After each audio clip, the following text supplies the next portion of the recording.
दोस्तों, जैसे मैंने आपको बताया था कि हम चलेंगे जैसलमेर म्यूजियम के अंदर, और हम आ चुके हैं जैसलमेर वॉर म्यूजियम में। आप देख रहे हो इधर। और आज हम आपको दिखाएंगे जब 1965 के अंदर जब पाकिस्तानी अपने टैंक छोड़ के भाग गए थे इंडियन आर्मी के डर से, तो वो जो टैंक थे उनको यहाँ पर म्यूजियम में लाके संग्रहालय बनाया गया है। और ये टूरिज्म के लिए, टूरिस्ट के लिए अवेलेबल है अभी भी।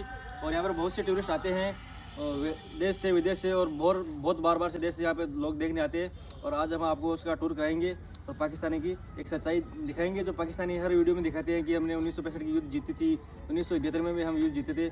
हम उनकी सच्चाई दिखाएंगे आज आप। ये रहा पाकिस्तान का M4 एयरमैन टैंक, जिसके ऊपर पाकिस्तान डींगे हाँकते थे कि हमने इंडिया पे आक्रमण किया था। और ये टैंक को इधर छोड़ के भागे थे पाकिस्तानी।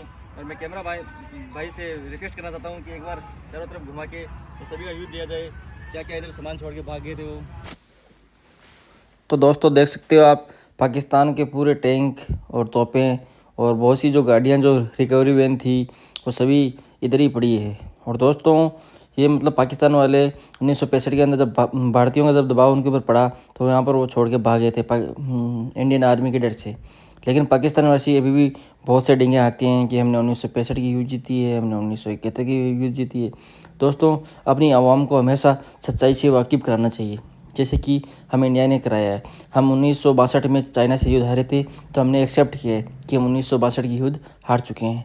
लेकिन पाकिस्तान ये चीज़ एक्सेप्ट नहीं करता। इसी वजह से पाकिस्तान आज पीछे पड़ा है, क्योंकि इंडिया हर चीज़ को एक्सेप्ट करता है। हार है तो हार है और जीत है तो जीत है। तो दोस्तों आपको ये नज़ारा देख के मालूम चल रहा है पाकिस्तान की औकात क्या है। और दोस्तों इससे ज़्यादा टैंक्स और तोहफे पाकिस्तान के अभी भी लोंगेवाला में मौजूद है। और अगर आपकी रिक्वेस्ट रही तो मैं आपको वहाँ पर ले जाके ज़रूर दिखाऊंगा। और ये देखो आप, पाकिस्तान की उस टाइम की गाड़ियाँ जो वो यूज करते थे, उनकी औकात इतनी थी। और वो डींगे हाँकते ऐसे ऐसे, हम ऐसा किया था इंडिया के साथ में, वैसा किया था। और दोस्तों हमारे जो वीर जवान थे उनकी ये तस्वीरें देख सकते हो आप, उस टाइम की ली हुई है। और पाकिस्तान के जो जैसे पाकिस्तान को कैसे हराया था उनको। और अगर आप भी चाहो तो इस म्यूजियम में आकर आप भी लाइव देख सकते हो। ये म्यूजियम पड़ता है जैसलमेर से पहले 2 किलोमीटर, और वहाँ पर जैसलमेर वॉर म्यूजियम के नाम से बहुत प्रसिद्ध है। तो दोस्तों ये चीज़ देख कर आपको मालूम चल गया है कि पाकिस्तान एक कलमा पड़ गई और जज्बा वाला देश है, जो ऐसी ही जंगें जीत सकता है और अपने देश को यही झूठ बता सकता है। जो सच में जंगें जीत के अपने देश को नहीं दिखा सकता, क्योंकि जो कलमा पड़ के, जो जज्बा पड़ के जो देश बनता है उसकी औकात उतनी ही होती है। और आपको जो 1965 की जो ये फ़ोटोग्राफी है उससे आपको साफ मालूम चलता है कि इंडिया ने जंग को फतेह किया है और जो पाकिस्तानी टैंक है उनके ऊपर कब्जा किया।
दोस्तों ये है तनोट राज माता का मंदिर, जिसके अंदर ये बम लाइव देख सकते हो आप, जो अभी तक फटे नहीं हैं, जो पाकिस्तान ने दागे थे इंडिया के ऊपर। और जो अपने माता का मंदिर है, जो तनोट माता का, उसमें आके गिर गए थे और ये बम एक भी नहीं फटा उस टाइम में।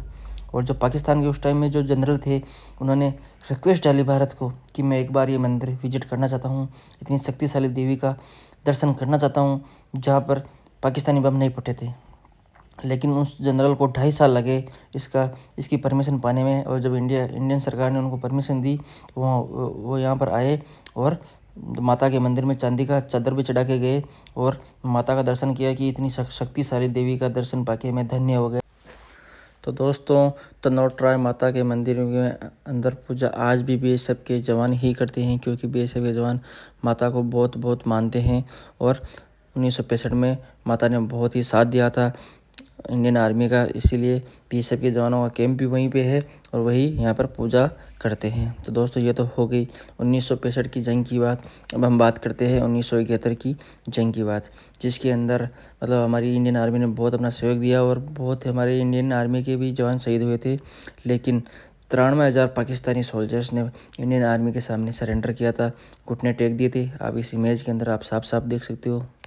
जब से हमने 1965 की जंग जीती है, मतलब मुतालिया पाकिस्तान के मुताबिक, तो ये जो दिन है हम मनाते हैं कि इस दिन वाह वाह हमने इंडियन आर्मी को शिकस्त दी। और कितने सालों से हम जो है ये छुट्टी मनाते हैं सिर्फ इस खुशी में कि इस दिन हमने इंडिया को हराया था। 6 सितंबर है, डिफेंस डे है। क्या कहेंगे इस 1965 की जंग के बारे में और इस दिन के बारे में? 1965 की जंग तो सबसे पहले एक झूठ है। अच्छा, ये इतना बड़ा झूठ है ना, जो हमें सदियों से सुनाया जा रहा है कि हमने इंडिया को हराया था। असल में इंडिया यहाँ पे नहीं आया था, हम लोग इंडिया में घुस गए थे। अच्छा, उन्होंने हमारे फिर फौजियों को मारा, फिर हमने मिन्नतें तरले करके अपने फौजियों से छुड़ा लिए और फिर उसके बाद से हम लोग कह रहे हैं कि आज़ादी मना रहे हैं, आज़ादी मना रहे हैं क्योंकि हमने जंग जीती थी, तो इसलिए हम इस दिन जीते हैं, तो ये हमारा जंग जीतने का दिन है। और ये झूठ इतनी दफा बोला गया है कि हमें कहा गया हम 1971 की जंग भी जीते हैं, वो भी हम मारे थे। अगर जीते होते तो बांग्लादेश कैसे बनता? इंडिया और चाइना की जंग हुई थी 1962 में, इंडिया हारा था। उन्होंने अपने बच्चों को बताया कि हम हारे हैं। हाँ, इंडिया हारा था सारा उन्होंने लिखा है, सही सही बताया कि हमारे पास रिसोर्सेज नहीं थे, उनके पास टेक्नोलॉजी थी, या हमें बहुत बुरी शिकस्त हुई। इंडियन बच्चों को सब सच पता है जी, उन्होंने सब बताया था। तो इसलिए अब ये इनको चाहिए, हमें भी बताना चाहिए कि हमारे भी ये 1965 की जंग हुई है उसमें हमें क्या कुछ हुआ है। उसके बाद 1971 की, फिर 98 की, बताना चाहिए हमारे बच्चों कि हम ये जंग हारे हैं, हम जीते नहीं हैं।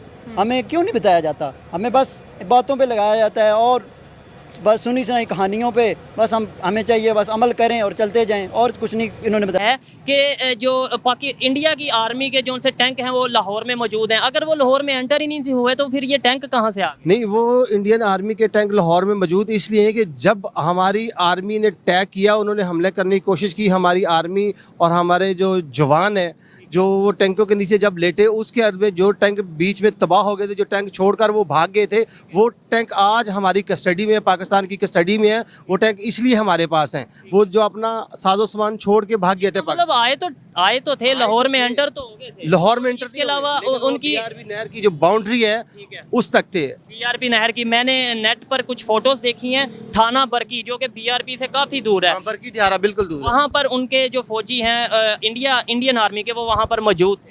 इंडियन आर्मी के फौजी मौजूद थे, लेकिन उस वक्त इतना ना तो ये सैटेलाइट का सिस्टम था और ना ही इतना इसके मामलात में कोई थे कि ताकि आदमी किसी को शऊर हो। उस वक्त जस्ट एक रेडियो होता था, रेडियो पर अगर पैगाम चलता था तो आवाम ये नहीं देखती थी कि किसी के पास रोटी है या नहीं है, डंडा है, तलवार है, जो भी है वो लेके निकल पड़ती थी। यही मामलात है कि इंसान को अब शऊर है। अब तो सैटेलाइट दौर है, अब उस वक्त लोग कहेंगे कि फलाना वो छोड़ के भाग गए, लेकिन जो हकीकत ये थी कि हमारे जो जवान थे, हमारी माएँ बहनें थी, जितने जवान थे वो अपने साथ बम बांध कर टैंकों के नीचे लेटे, वो इस पे भागने पे मजबूर हो गए। तो दोस्तों ये पाकिस्तान के डिस्ट्रॉय हुए जो टैंक जो पाकिस्तानी यहाँ से छोड़ के भागे थे, ये देखकर पाकिस्तान की औकात तो आपके सामने आ गई है। लेकिन अभी भी पाकिस्तान के स्कूलों में और पाकिस्तान के कई मतलब ऐसे जो मैगजीन्स है उनमें ये बताया जाता है कि 1971 और 1965 की युद्ध पाकिस्तान ने जीती थी। लेकिन इससे हमको साफ साफ मालूम चलता है कि पाकिस्तान ने आज तक कुछ नहीं किया है और पाकिस्तान ने आज तक भारत से कभी भी जंग नहीं जीत पाया है। और दोस्तों ये चीज़ देखकर आपकी क्या राय है कमेंट में ज़रूर बताना, और अगर वीडियो आपको अच्छा लगा हो तो एक लाइक करना और कमेंट करना और शेयर करना, और जो भाई भी पहली बार है सब्सक्राइब करना। जय हिंद, जय भारत।